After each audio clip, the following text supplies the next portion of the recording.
Isa pong mapagpalang hapon muli sa bawat isa sa atin. Again, welcome po. Nagbabalik po tayo dito po sa SCB Daily Live Stream or School of Church Leader Daily Live Stream. Ito po ay oras at araw na kung saan ay pinagbubulay-bulayan po natin ang mabisang salita ng Diyos makapangyarihan, sapagkat ito po ay hindi lang nagpapaliwanag ng katotohanan, kundi nagpapabago din po ng ating buhay sa mga taong hanggang sumampalataya at hanggang sumunod sa ating pong Panginoon.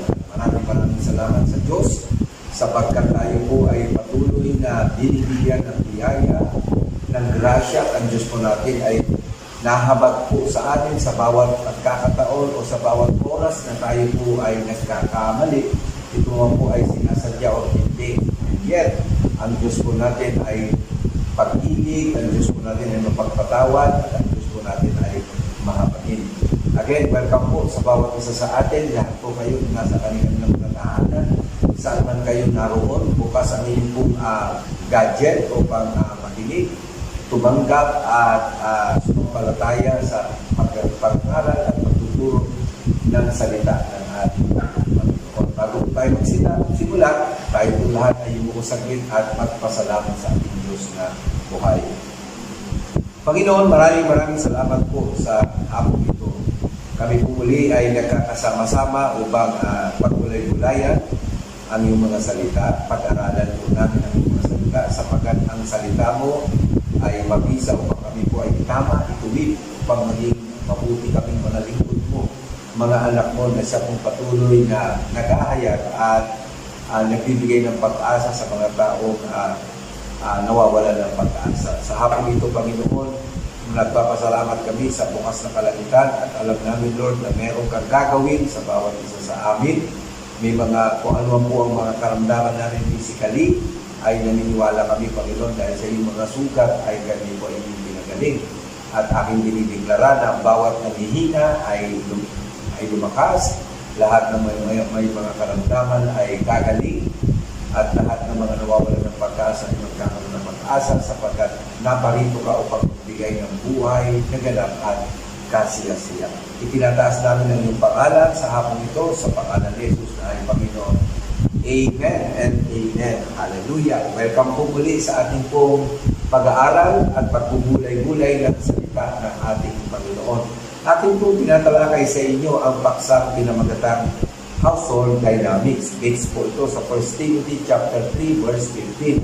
Again, in your screen, nais ko pong balikan ulit dito pong text natin sapagkat mahalaga po itong ating pinag-uusapan. Dito po nakasalalay yung pong tibay, yung kasaganaan ng ating pamilya at relasyon. Kapag tayo po daw ay nag-behave, tayo daw po ay nagpakita ng magandang asal, pag-uugali sa loob ng tahanan. These things I write to you, though I hope to come to you shortly. But if I am delayed, I write so that you may know how you ought to conduct yourself in the house of God, which is the church of the living God, the pillar and ground of the truth.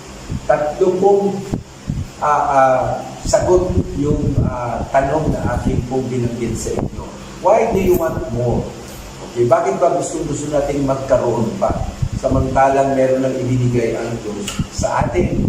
Ano ba ang nagiging dahilan kung bakit hindi po tayo kontento sa mga ibinibigay ng Panginoon, to the point na nasisira po ang relasyon sa loob ng pamilya, to the point na nawawalan po tayo ng mga kaibigan, mga tao na itinakda at inapon ng Panginoon upang tayo may gabayan. Why I don't want more? Or why do you want more? I want more to be more happy. I want more to be more important, and I want more to be more secure. Dito po nakabase ang ating tinatalakay dito sa aklat ng Lucas chapter 15. Yung po kwento patungkol sa isang pamilya na yung ama po ay may dalawang anak. Okay, the youngest son and the eldest son. At doon sa mga una pong pag-aaral natin ay tinalakay ko sa inyo. Yung po mga maling naging desisyon ng youngest son. Mga maling pag-uugali na kanyang ipinakita sa loob ng kanyang tahanan at sa kanyang tatay. At ipinakita rin sa atin ng Panginoon sa magitan ng kanyang mga salita kung papaano siya nakabalik at ano ang kanyang mga dahilan bakit siya bumalik. ibabalik. At dito po sa akin po tatalakayin sa inyo ngayong pong hapon, nais ko po ituloy yung aking tinalakay sa inyo noong mga nakaraan regarding naman dito sa eldest son. Yung youngest son ay umalis ng bahay, okay, kinuha yung kanyang shared estate, okay, at ito ay kanyang winaldas, okay, na walang accountability. At ang sabi ng Biblia, he went to a far country with a loose living. He spent all, okay, the material blessings that he got, that he demanded from his father, to the point, okay, na siya po ay naghirap, to the point na lahat ng bagay na meron siya ay bigla na lang po nawala sapagkat nagkaroon ng crisis, nagkaroon po ng famine. Yung kanyang kuya ay hindi naman po umalis ng bahay, and yet ipinakita sa atin ng salita ng Panginoon na meron din siyang problema.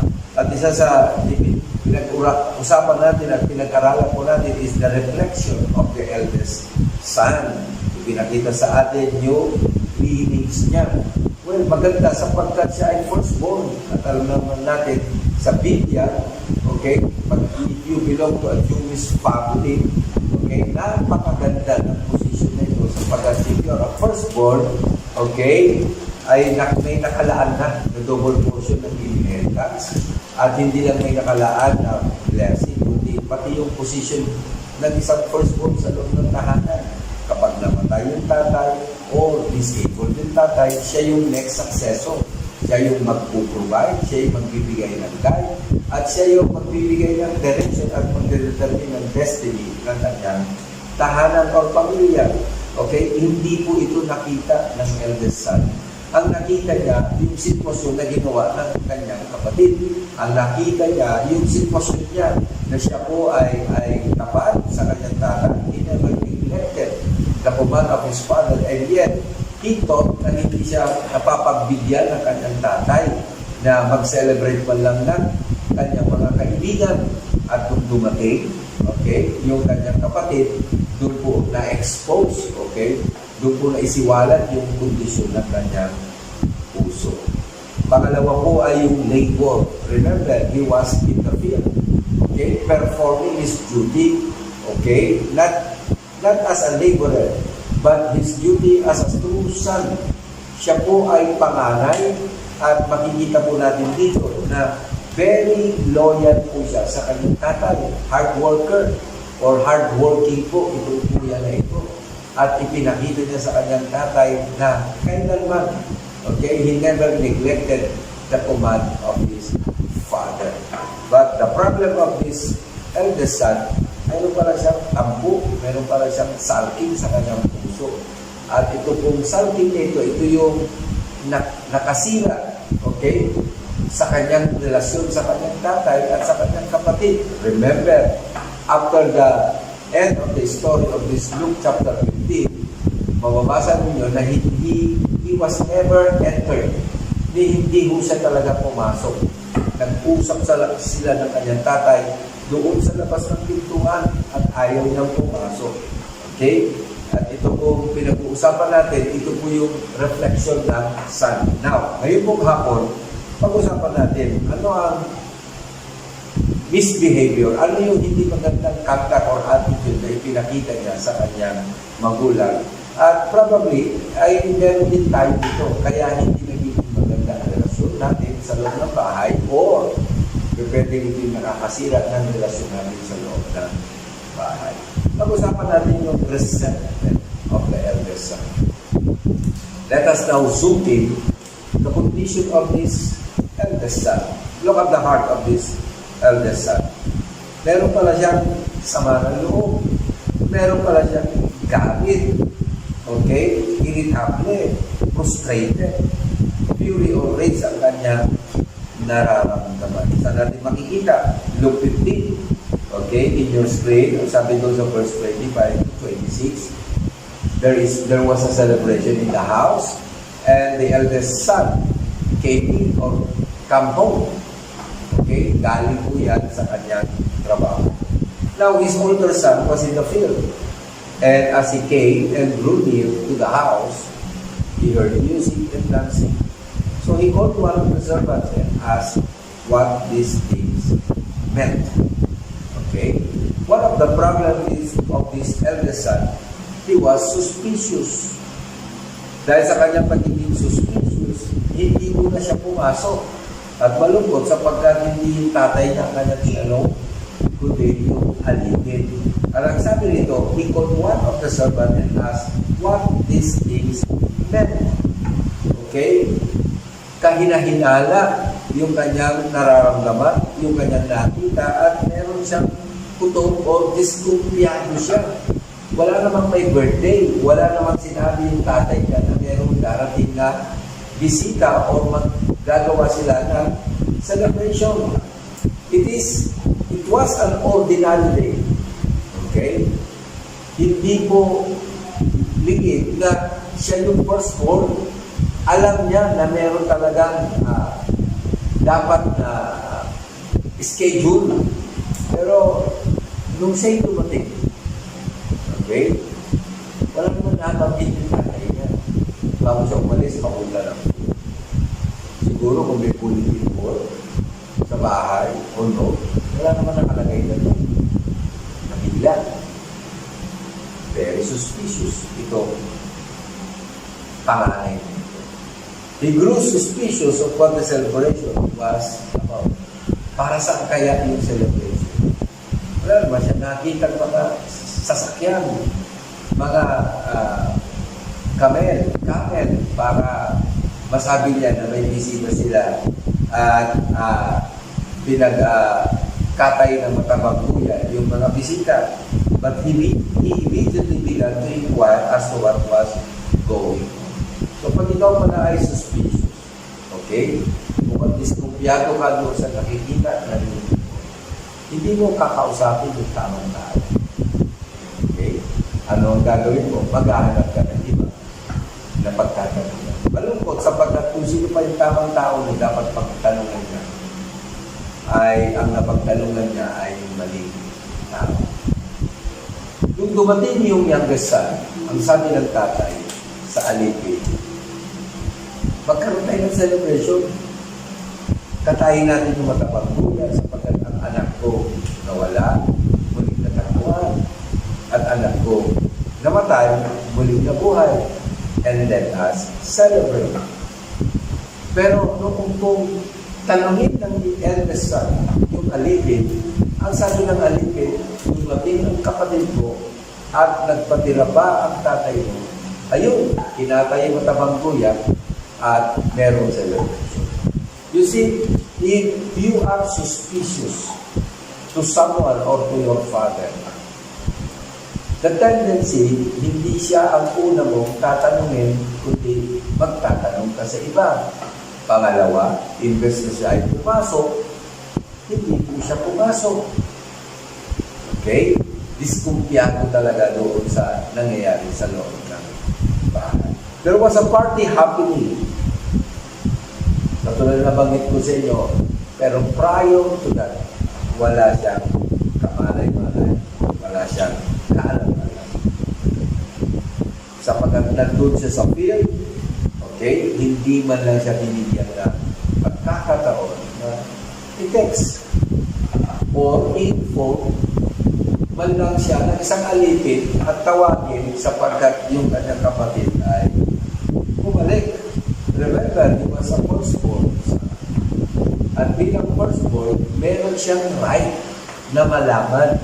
Meron siyang prerogative or siya talaga ang kauna-unahan dapat na makakaalam kung ano yung mga affairs, sino yung mga darating na bisita, at kung ano yung mangyayari sa loob ng bahay.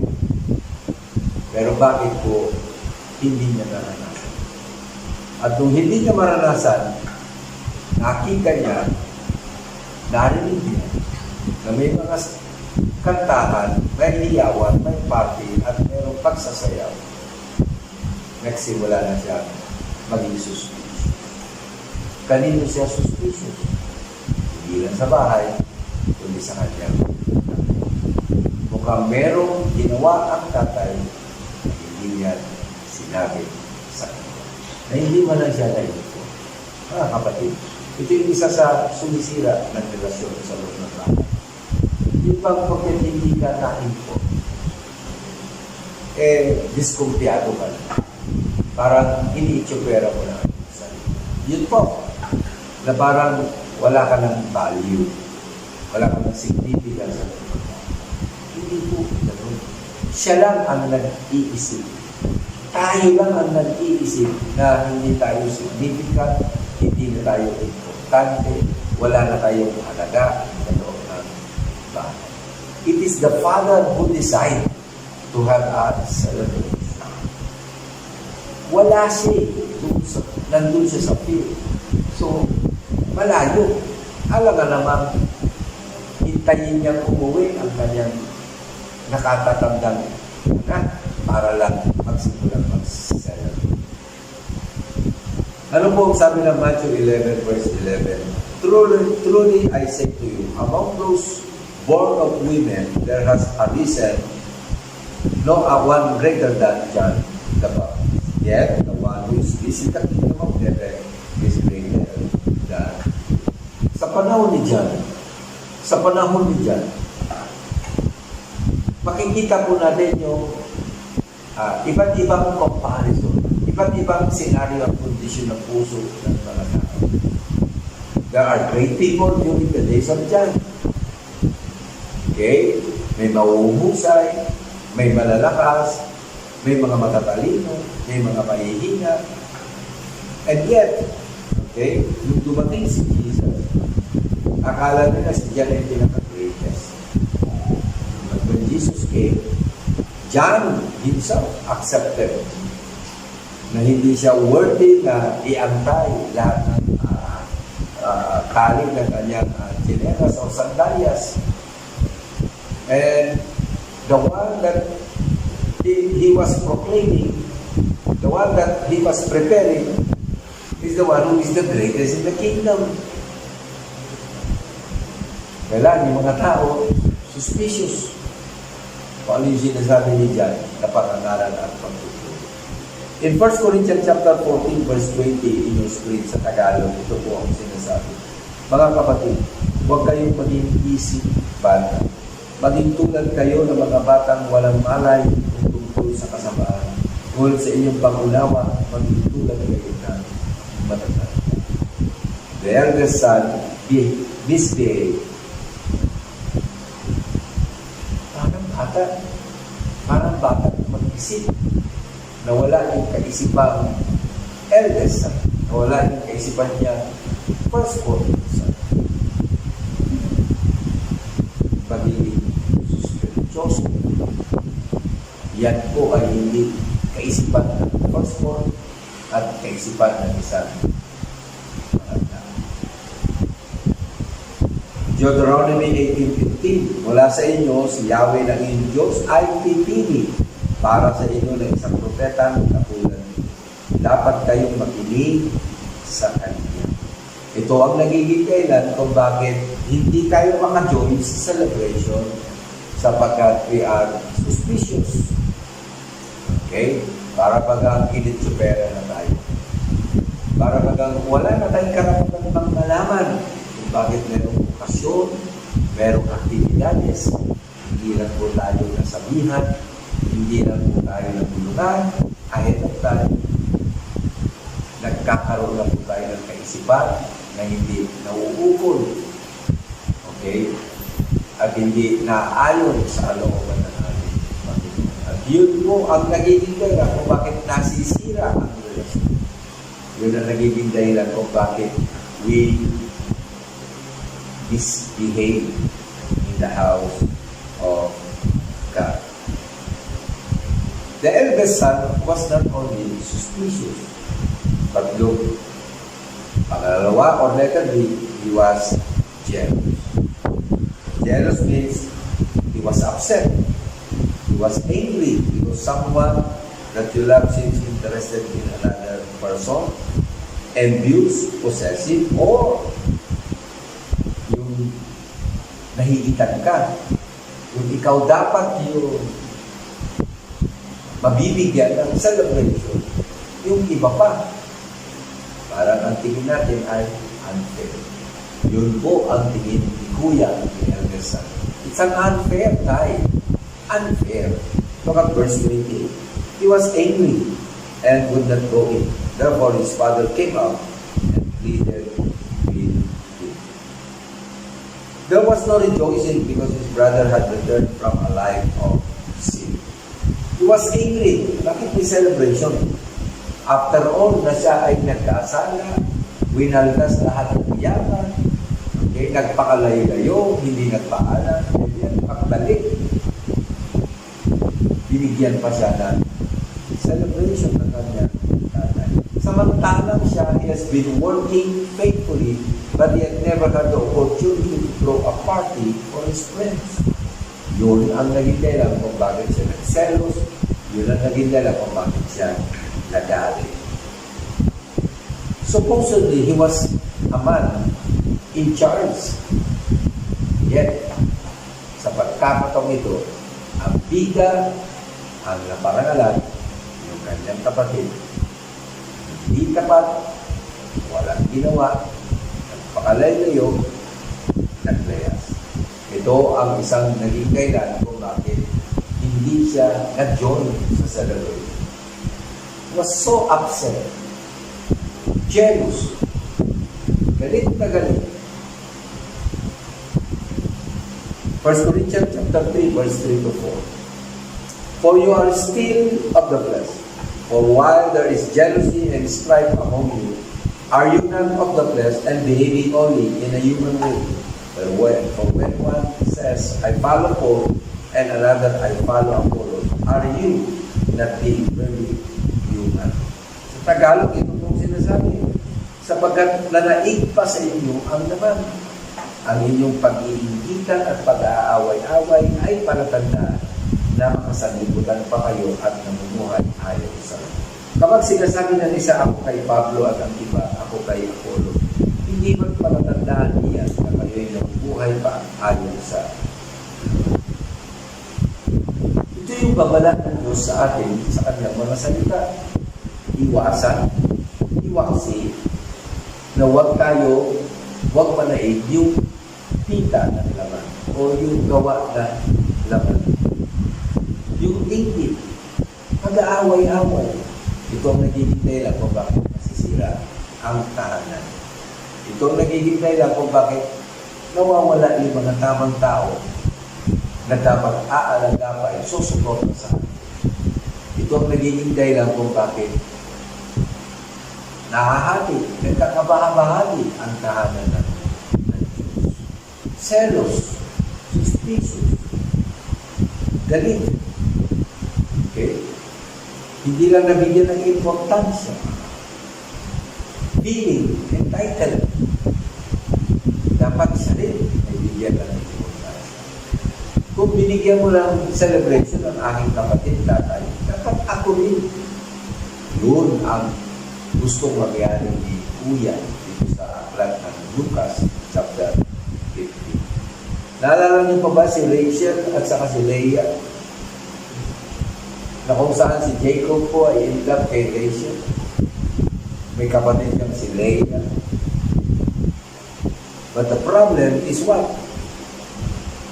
Niloko siya ng kanyang uncle na si Leah. At kung naloko siya, galit na galit siya. Galit na galit si Jacob.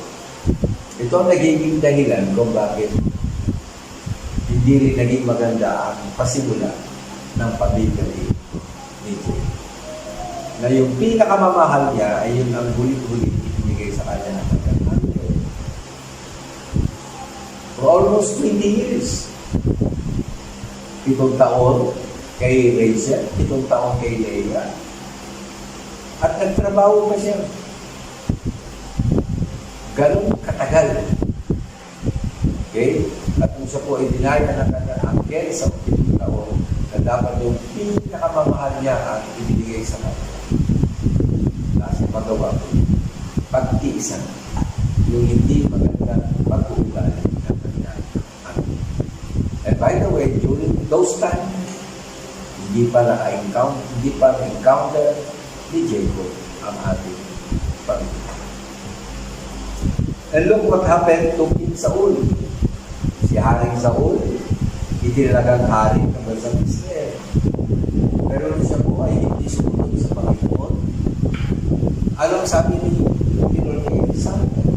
Puntahan mo si Saul at sabihin mo sa kanya, inalis ko na yung aming espiritu at meron na siyang kapalit. At alam niya na si David ang next king of Israel after him. Dahil seloso, galit na galit kay David. To the point, gusto niyang patayin si David. Hinanting na.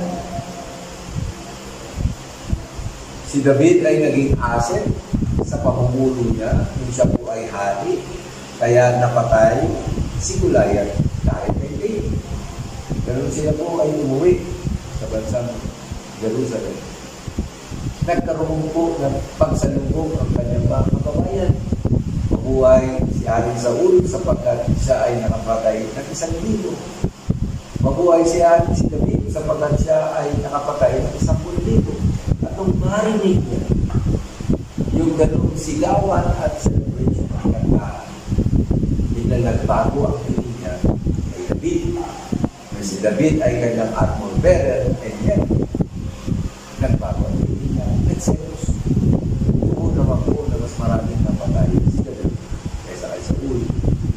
Napakinabangan na ni Saul si David sa kanyang trono. And yet, ang tingin niya pa rin ay kaaway, friend, sa kanyang palasyo. At anong ginawa? Dahil sa seloso, tingin, galit, gusto niyang patayin si David.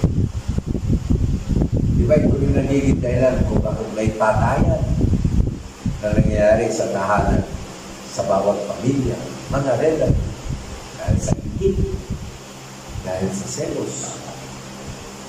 Ito ang sumisira para hindi mapanatili ang kapayapaan, ang pagmamahalan sa loob ng tahanan ng pamilya. So this eldest son, suspicious na, seloso pa. Another is, he was rebellious. Bakit natin masabing rebellious? Ayaw pumasok. The father pleaded him to come in and join with the celebration. Ayaw. Pag ayaw, ano ibig sabihin? Resisting authority. At pag nag-resist ka sa authority, sa Biblia, ang tawag siya ay rebellion. If you think someone behaves in an acceptable way and does not do what they are told, ang tawag sa kanila ay rebellious people. Rebellious people is about showing a desire to resist authority, control, or convention. Engage in opposition or armed resistance to an established government or rule. Cannot easily handle or kept in place. Ito yung mga rebellion na. Look at verse 28 ng Luke 15. But he was angry and would not go in. Therefore, his father came out and pleaded. The eldest son wants to be in the field of service, waiting to submit, but not in the house of service. Pag sa trabaho, willing siya pag-submit. Pagdating sa bahay, ayaw niya magpasa. He had decided to just stay away from the celebration because he possessed an identity. We refuse to be part of the celebration. Sino ba ang nag-create ng celebration? Yung tatay. Alam niyo mga kapatid, marami sa loob ng tahanan ng Diyos. May magandang plano ng pastor. May mga itinatalaga siyang mga activities. Nag-create siya ng mga activities. And it is the father of the house na siya nag-create ito. And yet, there are people who are not joining. Masaklat, hindi na lang nag-join, nagre-resist pa at nag-influence pa. These people are rebellious.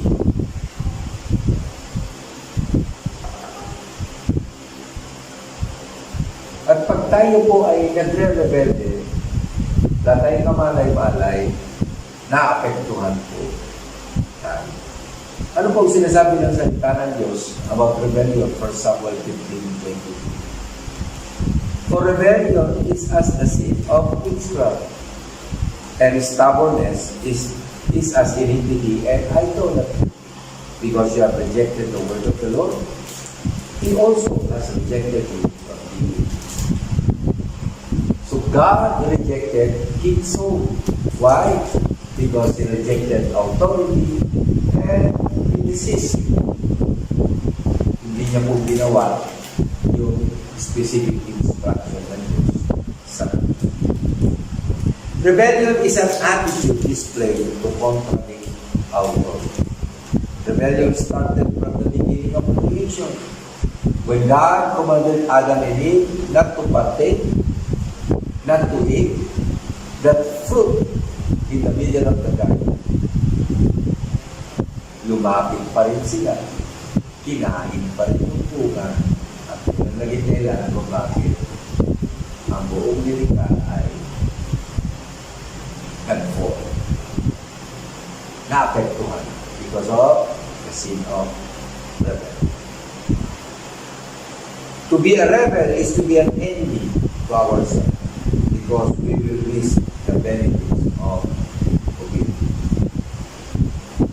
In your screen it says rebellion can capture your life. Pag nagpapatuloy po tayo mag-resist sa authority at hindi tayo papasama. Patuloy tayo nag-disobey sa lahat ng instruction na binibigay sa atin. Well, that will capture our life and peace. Let me give you what will happen kapag nagtutuloy-tuloy yung pagre-rebelde natin sa authority. Number one, in the book of Nehemiah, chapter 9, verse 26, it says, nevertheless, they were disobedient and rebelled against you, and cast your law behind their back, and killed your prophets, who had warned them in order to turn them back to you, and they committed great blasphemy. Pag nagpatuloy tayo sa pagre-rebelde sa authority, ayaw po natin magpasako, ayaw natin sumunod, ano po ang mangyayari? We will be delivered into the hands of our enemies. Just like the Israelites sa panahon ng Judges, because of rebelling against God, God allowed them what? To become the captive ng mga Midianites, ng mga Pilisteo. At yun ang nagiging dahilan kung bakit they suffer a lot during the days of the book of Judges. Ito yung pinakamadilim na buhay na nasa bansa ng Israel ay yung aklat ng Judges. The darkest moment of Israel is in the book of Judges. Paulit-ulit, God allowed them to be captured, to be killed by their enemies. Why? Because they keep rebelling against God. Isa ito sa pwedeng mangyari po sa atin pag nagpatuloy tayo mag-rebelde, mag-resist sa authority. God will deliver us into the hands of our enemies. Second, sabi ng Psalm 68 verse 6, God sets the solitary in families, brings out those who are bound into prosperity, but the rebellious dwell in the dry. If we keep rebelling, we will dwell in a dry land. Ito yung klase ng buhay at pamumuhay na tigang. Walang bunga, unfruitful, barren. Wala po nagnanais na tapong pumunta sa isang lugar, sa isang ground para magtanim na wala pag-ibig. Dry land means we are useless. We don't bear fruit. Walang pakinabang. Hindi ko tayo napapakinabangan. So, ang isang taong nagre-rebelde, hindi ko yan mapapakinabangan.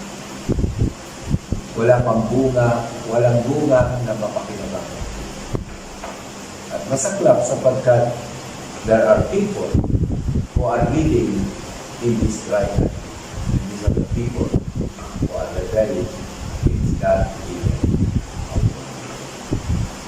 Pangatlo po na pwedeng mangyari sa atin pag hindi po tayo tumalima at nagpatama sa Panginoon at hindi tayo susunod sa authority at pagpasama.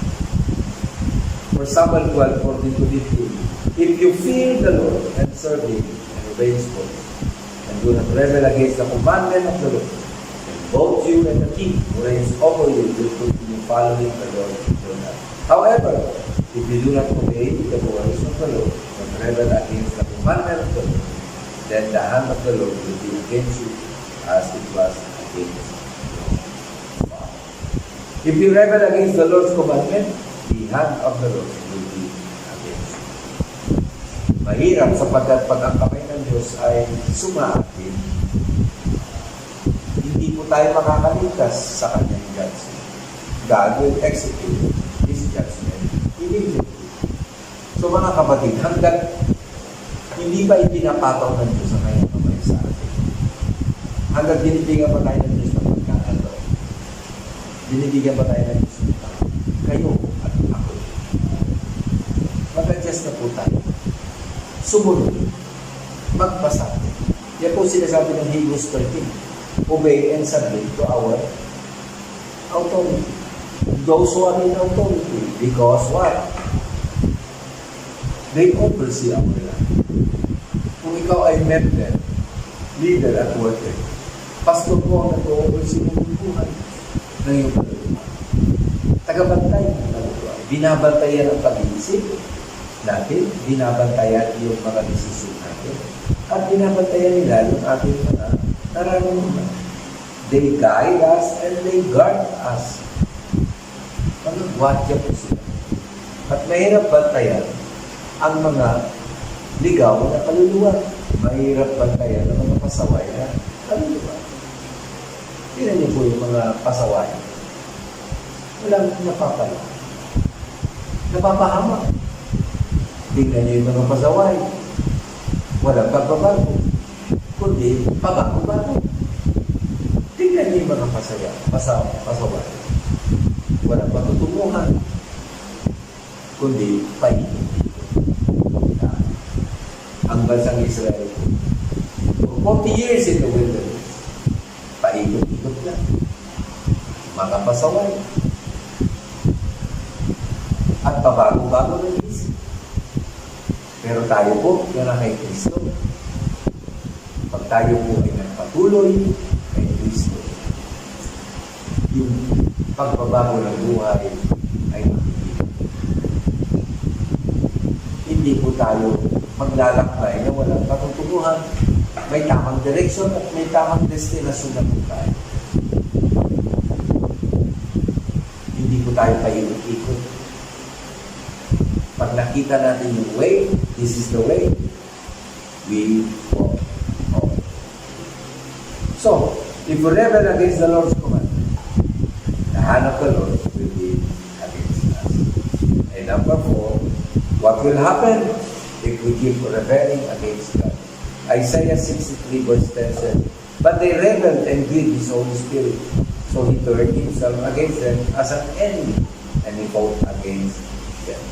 The Holy Spirit will what? Turn against us. Mahirap po pag ang Espiritu ng Diyos ang ating kalaban. Pagkapag ang Espiritu ng Diyos na ang ating kaharap, dahil sa patuloy tayo nagre-rebelde, the Holy Spirit will turn against us. Yun ang nangyari sa eldest son. Nagmatigas, nagmarunong, hindi nagpakumbaba, hindi tumanggap ng kaunawaan sa kanyang tatay, nanatiling na sa labas. Alam sabi ng Biblia, hindi po siya pumasok. Malungkot sapagkat maraming mga anak ng Diyos, katulad ko at katulad ko, may mga sandali na pag tayo nakakaramdam ng selos, suspicious, galit, sama ng loob, tampo, yun ang nagiging dahilan kung bakit marami tayong naninis. Every time, the people of God celebrating in one place.